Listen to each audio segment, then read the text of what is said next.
వాక్యంలో నుంచి 95వ కీర్తన 95వ కీర్తన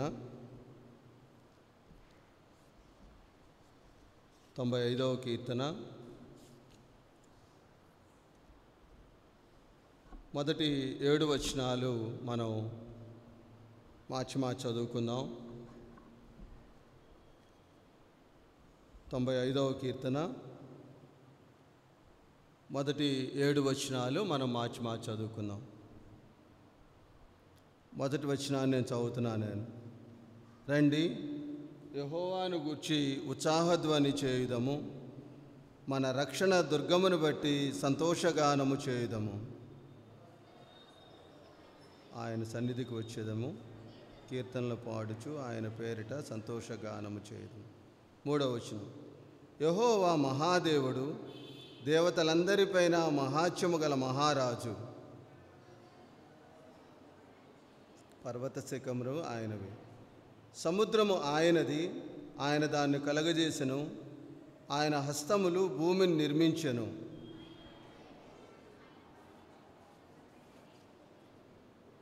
7వ వచనాన్ని అందరం కలిసి చదువుకుందాం. రండి, నమస్కారం చేసి సాగిలపడదము, మనలను సృజించిన యెహోవా సన్నిధిని మోకరించుదము.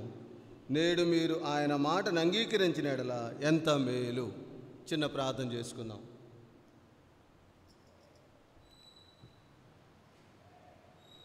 మహాపరిశుద్ధమైన దేవా, నమ్మదగిన తండ్రి, దేవా, ఈ యొక్క ఉదయకాల సమయంలో మీ పాద సన్నిధి రావటానికి మీరు మాకు ఇచ్చిన సమయాన్ని బట్టి మీకు ఎంతో వందనాలు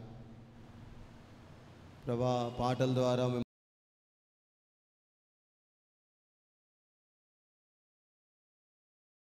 మీరు మాతో మాట్లాడండి ప్రభా.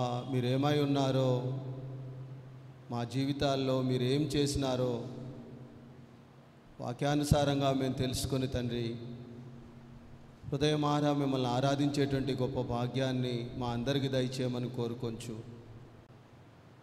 సమయాన్ని దీవెనకరమైన సమయంగా మార్చమని వచ్చిన బిడ్డలందరిని బట్టి మీకు ఎంతో వందనాలు.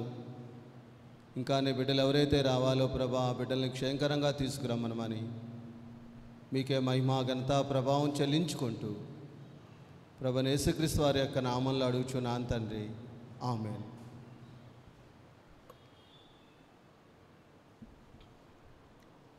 ఈ కీర్తనలో 95వ కీర్తన, ఈ 95వ కీర్తనలో మొదటి 7 వచనాలని 2 భాగాలుగా మనం మార్చవచ్చు. ఆరాధనలో ఎప్పుడు కూడా విషయాలు మన జీవితాలకు అవసరం. మన దేవుడు ఏమై ఉన్నాడు అనేటువంటి భాగాన్ని మనం తెలుసుకోవాలి. రెండవది, నువ్వు నేను ఎందుకు ఆరాధించాలి అనేటువంటిది ఆరాధనలో చాలా ప్రాముఖ్యమైనటువంటి విషయాలు ఇవి. అందుకని మొదటి వచనం దగ్గర నుంచి 5వ వచనం వరకు దేవుని యొక్క గుణలక్షణాలు, ఆయన ఏమై ఉన్నాడో అక్కడ వ్రాయబడి ఉన్నది. 6వ వచనాన్ని మనం కనుక గమనించినట్లయితే, నువ్వు నేను ఎందుకు ఆరాధించాలి. 7వ వచనాన్ని గమనించినట్లయితే, ఇంత తెలుసుకున్న నువ్వు దేవునికి నువ్వు ఏం చేయాలి అనేది 7వ వచనంలో మనకి రాయబడి ఉంది.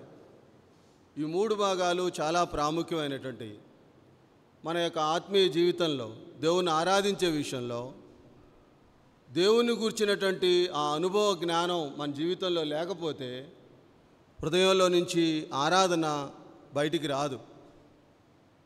అందుకని మొదటి 5 వచనాల్లో 3 ప్రాముఖ్యమైనటువంటి దేవుని యొక్క లక్షణాలని మనం గమనిద్దాం ఈ యొక్క ఉదయకాల సమయంలో. 95వ అధ్యాయం 1వ వచనంలో అక్కడ రాయబడి ఉంది, రండి, యెహోవాను గూర్చి, దేవుని గూర్చి. అక్కడ దేవుణ్ణి ఆరాధించేటువంటి సమయంలో మనం ఎలా ఉండాలంటే ఉత్సాహధ్వని చేయుదము. ఈ ఆరాధన చేసేటువంటి విషయాల్లో మన జీవితాల్లో అక్కడ జాగ్రత్తగా గమనిస్తే చాలా వాళ్ళ హృదయాల్లో ఆరాధించాలి అనేటువంటి ఆ ఉత్సాహం వాళ్ళ జీవితాల్లో పెళ్ళిబిగుతుంది. అటువంటి ఉత్సాహంతో దేవుని మనం ఆరాధించాలి. ఎప్పుడు మనం అంత ఉత్సాహంతో మనం దేవుని ఆరాధిస్తామంటే దేవుని గూర్చినటువంటి ఆ జ్ఞానం, దేవుని గూర్చినటువంటి ఆ అనుభవ జ్ఞానం ఎప్పుడైతే మనకి వస్తుందో ఆ అద్భుతమైనటువంటి ఆరాధన దేవునికి మనం సమర్పిస్తాం. ఆరాధనలో చాలా ప్రాముఖ్యమైనటువంటి విషయం ఏంటంటే దేవుని గూర్చినటువంటి జ్ఞానం, ఆయన ఏమై ఉన్నాడు, నేను ఆరాధించబోయేటువంటి నా దేవుడు ఎలా ఉన్నాడు అనేటువంటి ఆ జ్ఞానాన్ని ఎప్పుడైతే మనం పొందుతామో, దేవుణ్ణి ఎప్పుడైతే మనం ప్రేమిస్తామో నిజమైనటువంటి ఆరాధన హృదయంలో నుంచి బయటకు వస్తుంది. కీర్తనాకారుడు దావీదు యొక్క జీవితంలో కూడా అదే ఇక్కడ మనం గమనిస్తూ ఉన్నాం.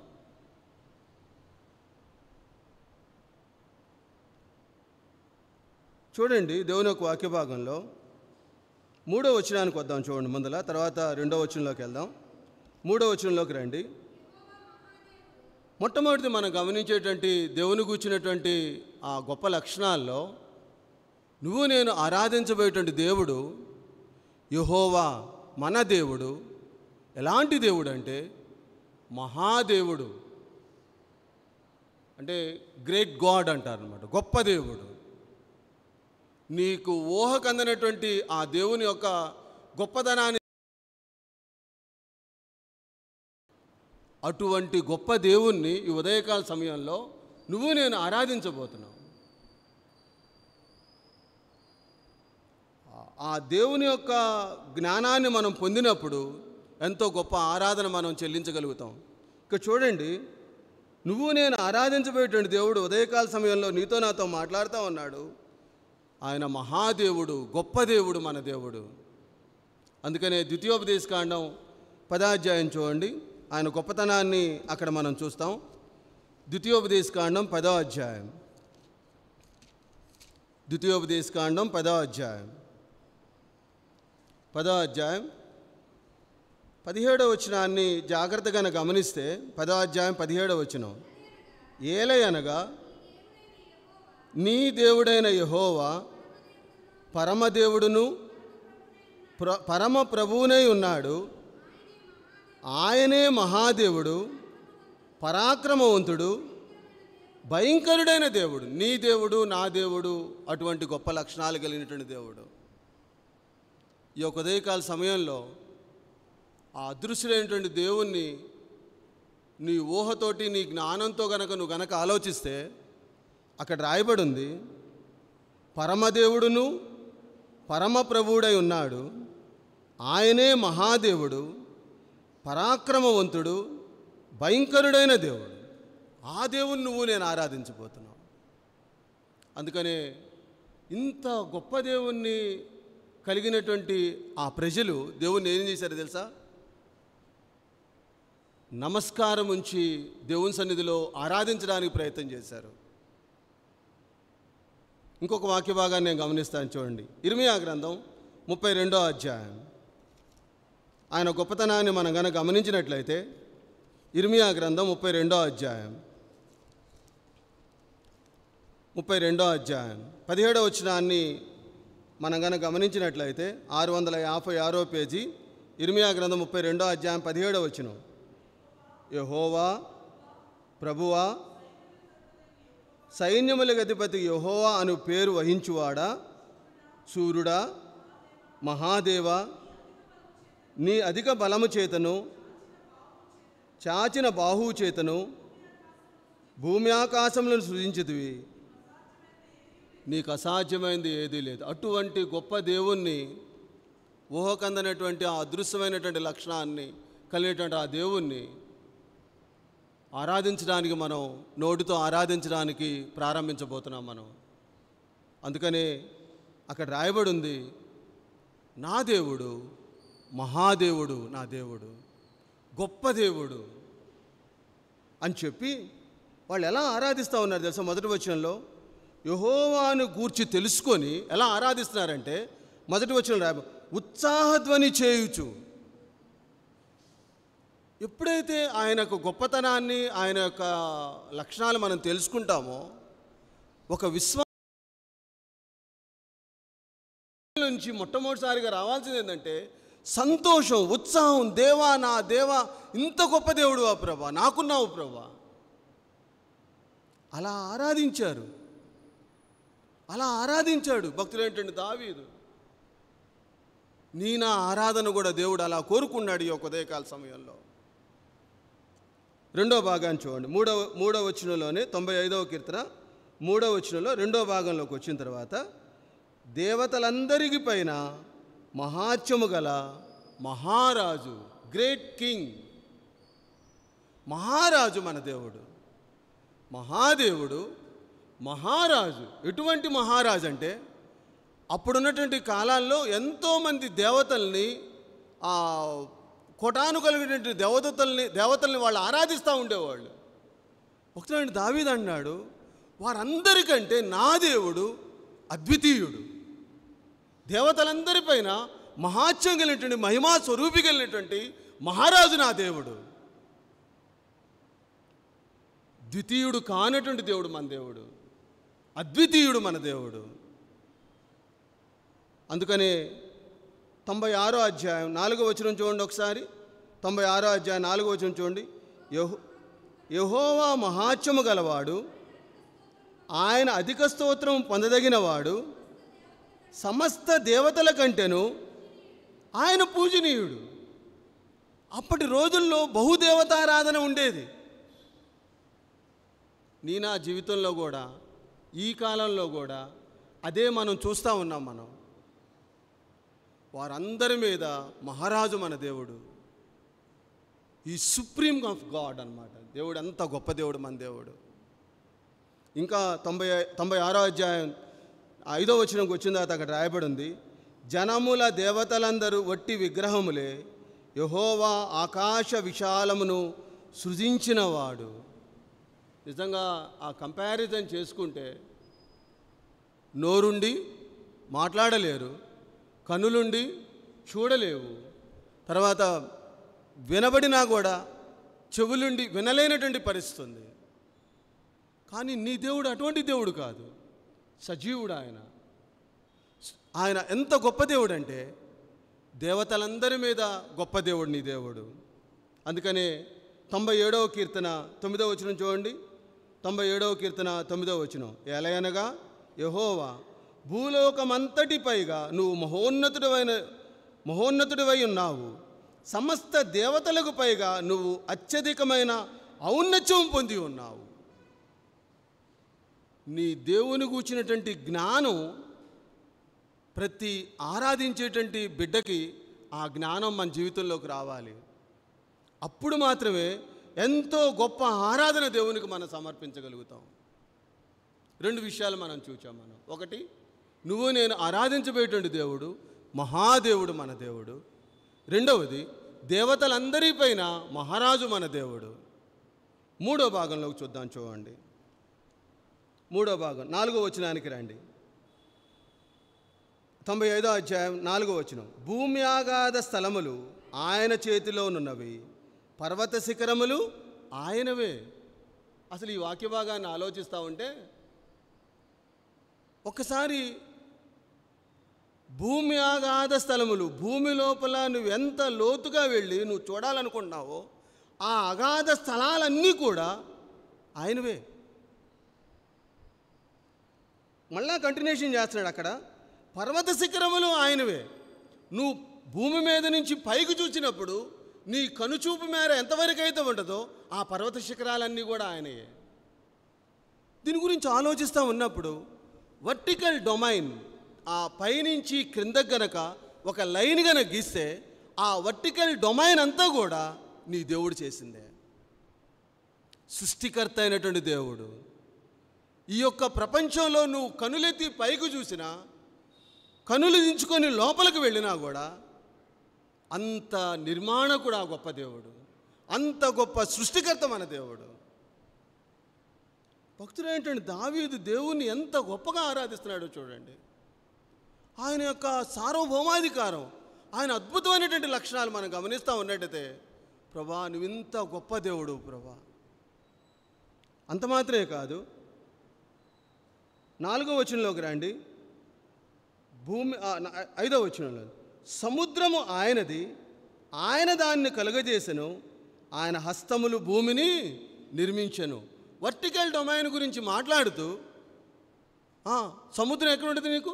Horizontal domain. నువ్వు తూర్పు వైపుకి వెళ్ళినా, పడమర వైపుకి వెళ్ళినా, ఉత్తరం వైపు వెళ్ళినా, దక్షిణం వైపు నువ్వు నడిచినా కూడా, ఎంత దూరం నువ్వు ప్రయాణం చేసినా కూడా అవన్నీ కూడా దేవుని యొక్క మాట చేత నిర్మించబడినాయి. ఆ అద్భుతమైనటువంటి జ్ఞానం మన జీవితాల్లోకి రావాలని ఆ భక్తుడైనటువంటి దావీదు దేవుని యొక్క పరిశుద్ధాత్మ దేవుని సహాయంతో ఇక్కడ రాయబడి ఉంది. నీకు ఊహకందినటువంటి ఆ అద్భుతమైనటువంటి ఆ దేవుని యొక్క సృష్టిని నువ్వు గమనించినట్లయితే, వర్టికల్ డొమైన్లో కానీ హారిజాంటల్ డొమైన్లో కానీ నువ్వు కనుచూపు మేర ఎంత చూసినా కూడా ఆ సృష్టికర్త అయినటువంటి నిర్మాణకుడిని నువ్వు నేను ఆరాధించబోతున్నావు. అంత గొప్ప సృష్టికర్త దేవుడు. ఆ దేవుని నువ్వు నేను ఆరాధించబోతున్నావు. 3 లక్షణాలు మనం నేర్చుకున్నాం. మనం ఒకటి, ఆయన మహాదేవుడు. రెండవది అద్వితీయ దేవుడు. మూడవది అక్కడ రాయబడి ఉంది, ఏమని రాయబడి ఉంది? సృష్టికర్త అయినటువంటి దేవుడు. సృష్టికర్త అయినటువంటి దేవుడు. అందుకనే ప్రకటన గ్రంథం 4వ అధ్యాయం చూడండి ఒకసారి. ప్రకటన గ్రంథం 4వ అధ్యాయం 11వ వచనాన్ని ఒకసారి చదువుదాం. చూడండి 11వ వచనం.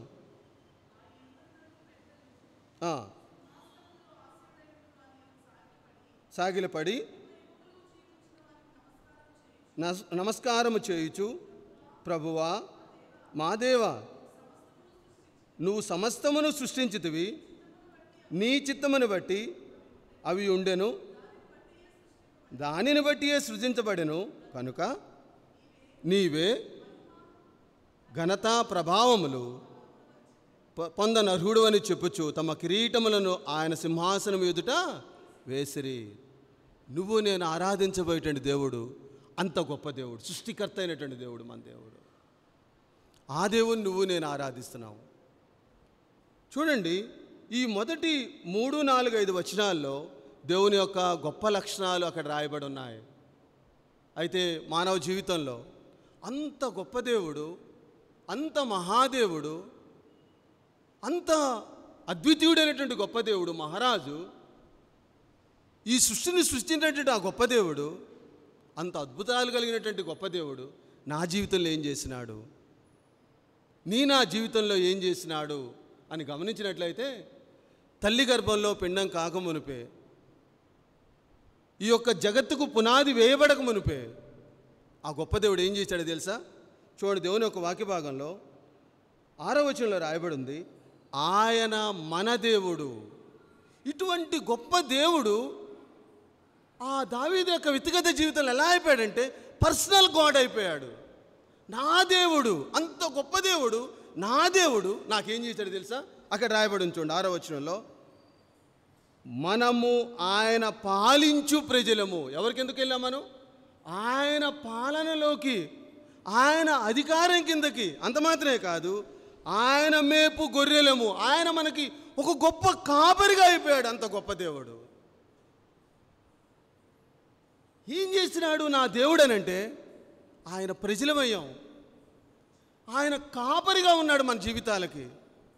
అందుకని అక్కడ ఉన్నటువంటి ఆ దేవుడు ఏ దేవుడు అంటే నా దేవుడు, పర్సనల్ గాడ్ అయిపోయాడు.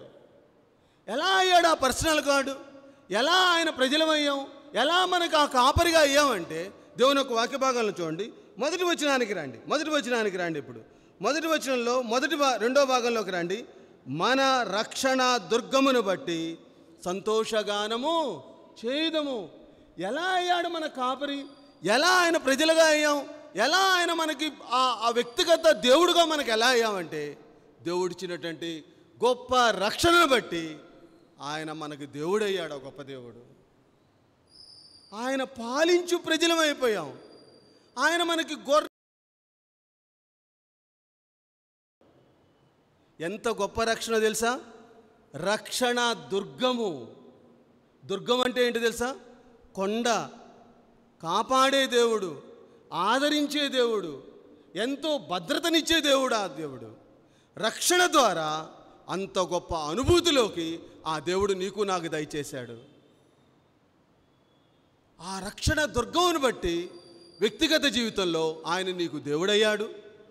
ఆ రక్షణ ద్వారా ఆయన ప్రజలమయ్యాం. ఆ రక్షణ ద్వారా నీ జీవితాలకు ఆయన కాపరయ్యాడు, ఆ గొప్ప దేవుడు. అందుకని ఇక్కడ ఏమైందో తెలుసా? 95వ వచనంలో రాగానే మళ్ళా అన్నాడు, ఇంత గొప్ప దేవుడు, ఇంత కార్యాలు చేసిన దేవునికి ఏం చేయమన్నాడు? రండి నమస్కారం చేసి సాగిలపడదాం. దేవుడు ఇదే నన్ను కోరుకుంటుంది. అంత గొప్ప రక్షణ కాపరిగా ఉన్నటువంటి మన జీవితాల్లో నువ్వు నేను, దేవుడు నన్ను ఏం కోరుకున్నాడంటే, ఆ జీవితాల ద్వారా ఏం కోరుకున్నాడంటే దేవుని సన్నిధిలో ఆరాధించాలని దేవుడు కోరుకుంటున్నాడు. అయితే ఈ రక్షణ ద్వారా ఆయన పాలించే ప్రజలకి దేవుడిచ్చినటువంటి గొప్ప మేళ్ళు ఏంటో తెలుసా? ఒక 3 విషయాలు చెప్పేసి నేను క్లోజ్ చేస్తాను. చూడండి, ఈ రక్షణ ద్వారా దేవుడు ఎలా మనల్ని పరిపాలిస్తూ ఉన్నాడు, ఎలా మనకు కాపరిగా ఉన్నాడు అని అంటే, మొదటి చూడండి దేవుని యొక్క వాక్య భాగంలో కీర్తన 3వ అధ్యాయం 8వ వచనం. ఆ రక్షణ ద్వారా దేవుడు మనకు చేసినటువంటి గొప్ప మేళ్ళు ఏంటో చూడండి. ఎలా పరిపాలిస్తూ వచ్చాడో చూడండి. దేవుని యొక్క వాక్య భాగంలో 3వ అధ్యాయం 8వ వచనం చూడండి.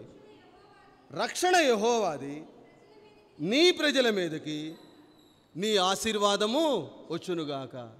రక్షణ ద్వారా సమస్త మానవాళికి ప్రభువైన యేసుక్రీస్తు వారి యొక్క రక్త ప్రోక్షణ ద్వారా ఎవరైతే రక్షణలోకి రాగలిగినారో ప్రతి వ్యక్తికి కూడా దేవుడు ఏం చేశాడు తెలుసా? ఆశీర్వాదాన్ని దయచేశాడు. రక్షణ ద్వారా ఆశీర్వాదాన్ని దయచేశాడు. ఆ ఆశీర్వాదంతో ఆయన మనకి గొప్ప కాపరి అయి మనల్ని పరిపాలిస్తున్నాడు ఆ గొప్ప దేవుడు. ఎలా పరిపాలించాడు తెలుసా? ఎలా ఆయన మనల్ని రక్షించుకున్నాడు తెలుసా? గలతీయులకు రాసిన పత్రిక 3వ అధ్యాయం.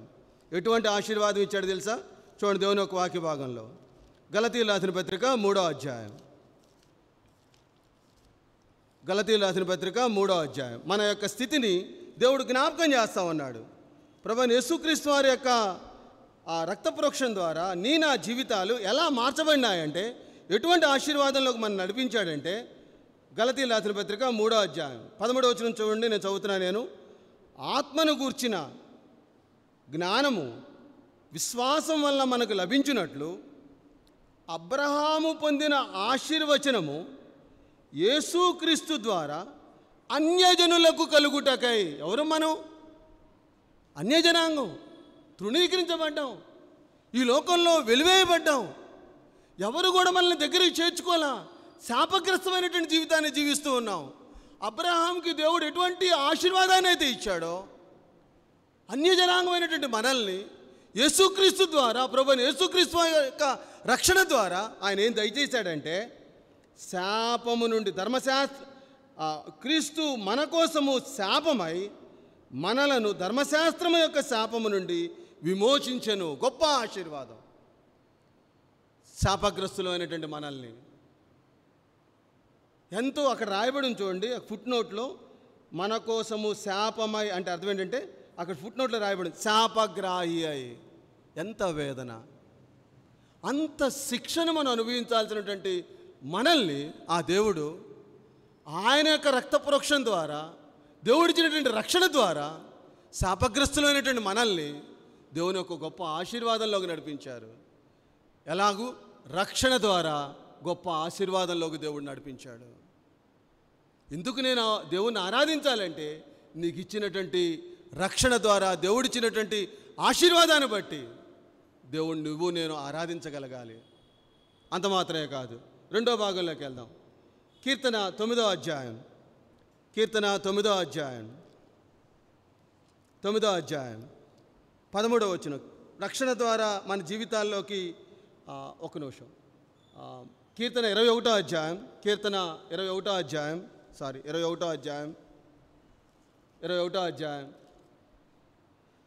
5వ వచనం. నీ రక్షణ వలన అతనికి గొప్ప మహిమ కలిగెను. నువ్వు అతనికి ధరింపజేసి ఉన్నావు. చాలండి.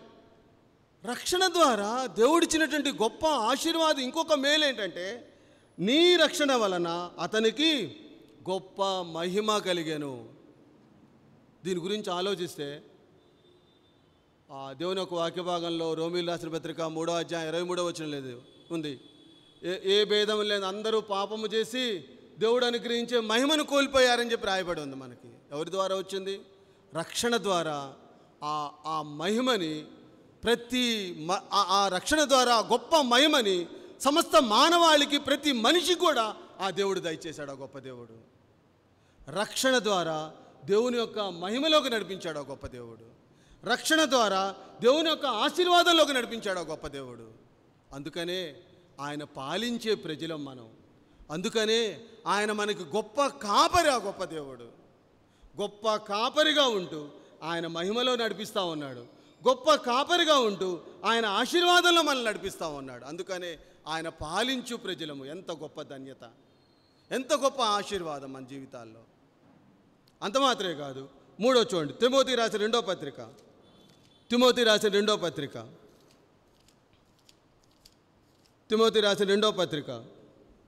4వ అధ్యాయం.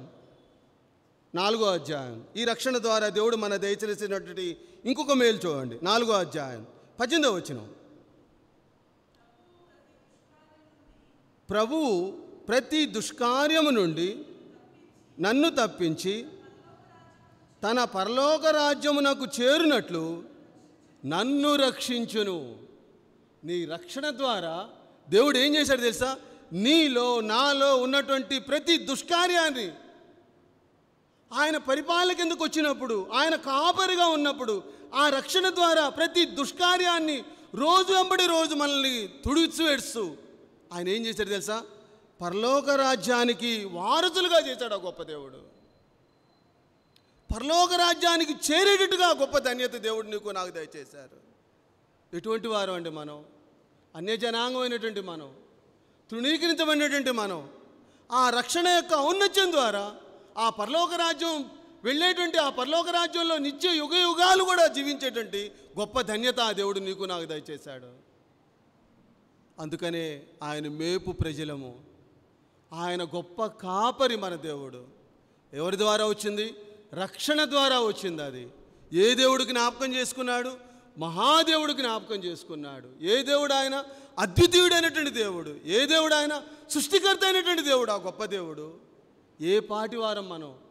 ఆయన మనల్ని జ్ఞాపకం చేసుకొని ఈ గొప్ప మేళతోటి ఆయన మనల్ని పరిపాలిస్తూ మనకి కాపరిగా ఉంటూ ఆయన మనల్ని నడిపిస్తూ ఉన్నటువంటి గొప్ప దేవుడు మన దేవుడు. 4వది చూసుకొని దేవుని యొక్క ఆరాధనలోకి వెళ్దాం. తిమోతి రాసిన మొదటి పత్రిక 2వ అధ్యాయం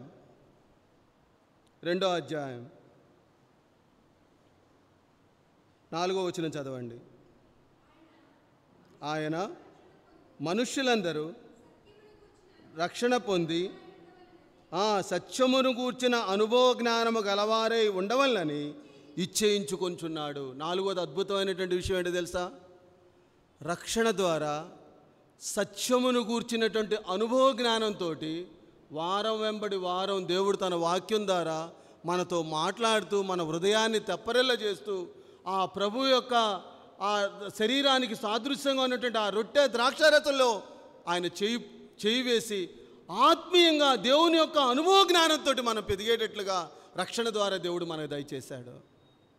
రక్షించుకొని వదిలేలా ఒక మందిరాన్ని ఇచ్చాడు, ఒక సంఘాన్ని ఇచ్చాడు. అంత మాత్రమే కాదు, సత్యమును గూర్చిన అనుభవ జ్ఞానంలోకి నడిచేటట్టుగా. ఎంత గొప్ప దేవుడు అండి, ఎంత ప్రేమ కలిగిన దేవుడు అండి మన దేవుడు. రక్షణ ద్వారా ఆశీర్వాదంలోకి నడిపించాడు, రక్షణ ద్వారా మహిమలోకి నడిపించాడు, రక్షణ ద్వారా ఆయన పరలోక రాజ్యంలోకి చేరేటట్టుగా చేసినాడు, రక్షణ ద్వారా సత్యమును గూర్చిన అనుభవ జ్ఞానంలో జీవించేలాగిన ఆత్మీయంగా దేవుని సన్నిధిలో ఎలా జీవించాలో దేవుని యొక్క అనుభవ జ్ఞానంలో ఈ భూలోకంలో జీవించేటట్టుగా రాబోయేటువంటి ఆ పరలోక రాజ్యంలో కూడా జీవించేలాగిన అటువంటి జ్ఞానాన్ని దేవుడు దయచేసి ఆయన నడిపిస్తున్నాడు. అందుకనే 95వ కీర్తనలో రాయబడి చూడండి, రక్షణ ద్వారా ఆ దేవుడు ఏం చేశాడంటే ఆయన పాలించే ప్రజలంగా మనం ఏర్పాటు చేయబడ్డాం. అంత మాత్రమే కాదు, ఆయన మేపు గొర్రెలుగా మనం ఏర్పాటు చేయబడ్డాం. ఇంత గొప్ప దేవుడు ఇన్ని కార్యాలు చేస్తే దేవుడు నీ నుంచి నా నుంచి కోరుకుంటుంది ఏందో తెలుసా? ఏమన్నాడు తెలుసా? 7వ వచనం చూడండి. రండి, నమస్కారము చేసి సాగిలపడదము, మనలను సృజించిన యెహోవా సన్నిధిని మోకరించుదము. దేవుడు నీ నుంచి నా నుంచి ఎక్స్పెక్ట్ చేస్తుంది ఏంటంటే గొప్ప ఆరాధన నీ హృదయంలో నుంచి పెళ్ళుబికాలని. ఒక ఆరాధన చేసేటువంటి వ్యక్తిలో దేవుడు 4 విషయాలు చూస్తాడు. ఒకటి, సంతోషంతో దేవుని ఆరాధించగలగాలి. రెండోది, దేవుని గూర్చినటువంటి జ్ఞానాన్ని నువ్వు తెలుసుకోవాలి. మూడోది ఏంటో తెలుసా? వినయాన్ని చూస్తాడు దేవుడు. నాలుగోది ఏంటో తెలుసా? విధేయత చూస్తాడు ఆరాధనలో. సంతోషం ఎప్పుడొచ్చిద్దంటే దేవుని గూర్చినటువంటి ఆ అనుభవ జ్ఞానం, ఆ దేవుని గూర్చినటువంటి సంపూర్ణమైనటువంటి జ్ఞానాన్ని ఎప్పుడైతే పొందుతావో నీ జీవితంలో ఏమొచ్చింది తెలుసా? వినయంలోకి వెళ్తావు. వినయం అంటే తెలుసా? ఇక్కడ రాయబడింది 7వ వచనం చూడండి. నమస్కారము చేసి. ఎలా ఉండాలి? దేవుని సన్నిధిలో హోల్ హార్టెడ్గా ఎంత వినయం చూపించాలంటే, ఒక ఎగ్జాంపుల్ చెప్తాను మీకు. నేను ఓ పెద్ద అధికారి దగ్గరికి వెళ్ళాం, ఒక సీఈఓనో లేదా ఒక ఎమ్మెల్యే దగ్గరికి వెళ్ళాం. బయట గడప వరకు కూడా మన యొక్క హావభావాలు వేరుగా ఉంటాయి. లోపలికి వెళ్ళిన తర్వాత మన హావభావాలన్నీ కూడా మారిపోతాయి. ఒక మానవ మాత్రుడైన అధికారికే ఎంత వినయం చూపిస్తూ ఉంటామో. భక్తుడు ఏంటంటే దావీదు అంటున్నాడు, ఇంత గొప్ప కార్యాలు చేసిన నీ దేవునికి నువ్వేం చేయాలి తెలుసా? నమస్కారం చేసి సాగిలపడి హృదయపూర్వకమైన ఆరాధన దేవునికి చెల్లించాలి. అది వినయం. నాలుగోది ఏంటి తెలుసా? విధేయత. ఏ వాక్యాన్ని అయితే నువ్వు విన్నావో ఆ వాక్యానుసారంగా ఆరాధించడమే దేవుడు సంతోషపడేది. ఒక ఆరాధికునిలో ఈ 4 లక్షణాలు దేవుడు చూస్తాడు. భక్తుడు ఏంటంటే దావీదు యొక్క జీవితంలో కూడా మొదటి వచనం ఆరాధనలో సంతోషాన్ని చూచాడు. 3 నుంచి 5 వచనాల్లో దేవుని కూర్చున్నటువంటి జ్ఞానంతో దేవుణ్ణి ఆరాధించాడు. 6వ వచనంలోకి 7వ వచనంలోకి వచ్చిన తర్వాత ఎంత వినయం, ఎంత విధేయత దేవుని సన్నిధిలో ఆరాధించాడు. నువ్వు నేను ఏ పాటి వాళ్ళం? దేవుడు ఇంత గొప్ప కార్యం జరిగిస్తే దేవుడు నీ నుంచి నా నుంచి కోరుకుంటుంది ఏంటంటే నీ ఆరాధనని, నా ఆరాధనని దేవుడు కోరుకుంటున్నాడు. దేవుడు అంటున్నాడు, రండి నమస్కారం చేసి సాగిలపడదము, మనలను సృజించిన యెహోవా సన్నిధిని మోకరించుదము. ఏం చేయాలి? మోకరించి, దేవా ఇంత గొప్ప కార్యాలు చేసావా దేవా. 2 విషయాలు చూచాం. మన దేవుడు ఏమై ఉన్నాడో చూచాం. ఒకటి, ఆయన మహాదేవుడు, గొప్ప దేవుడు. రెండోది, ఆయన దేవతలందరిపైన గొప్ప దేవుడు, మహారాజు, అద్వితీయుడు. మూడవది, సృష్టికర్త అయినటువంటి దేవుడు అని నువ్వు నేర్చుకున్నావు. నువ్వు ఎందుకు ఆరాధించాలంటే ఆయన ఇచ్చినటువంటి రక్షణను బట్టి. ఎలా అయ్యాం? ఆయన పాలించే ప్రజలమయ్యాం. ఆయన గొప్ప కాపరయ్యాడు. ఆ గొప్ప దేవుడు ఏం చేశాడు? రక్షణ ద్వారా ఆశీర్వాదాన్ని ఇచ్చాడు. రక్షణ ద్వారా తన మహిమలోకి నడిపించాడు. రక్షణ ద్వారా ఆయన పరలోక రాజ్యంలో చేరేటువంటి గొప్ప భాగ్యాన్ని ఇచ్చాడు. రక్షణ ద్వారా ఆ గొప్ప దేవుడు సత్యమును గూర్చిన అనుభవ జ్ఞానంతో జీవించేలాగన దేవుడు చేశాడు. ప్రభా, ఇదిగో ప్రభా నా ఆరాధనని దేవునికి మనం సమర్పించాలి. తలలోంచుకుందాం, దేవుని వైపు చూద్దాం, దేవుని సన్నిధిలో మనం ఆరాధిద్దాం. మనం, ప్రభా నువ్వెంత గొప్ప దేవుడు అయ్యా. నీ హృదయంలో నుంచి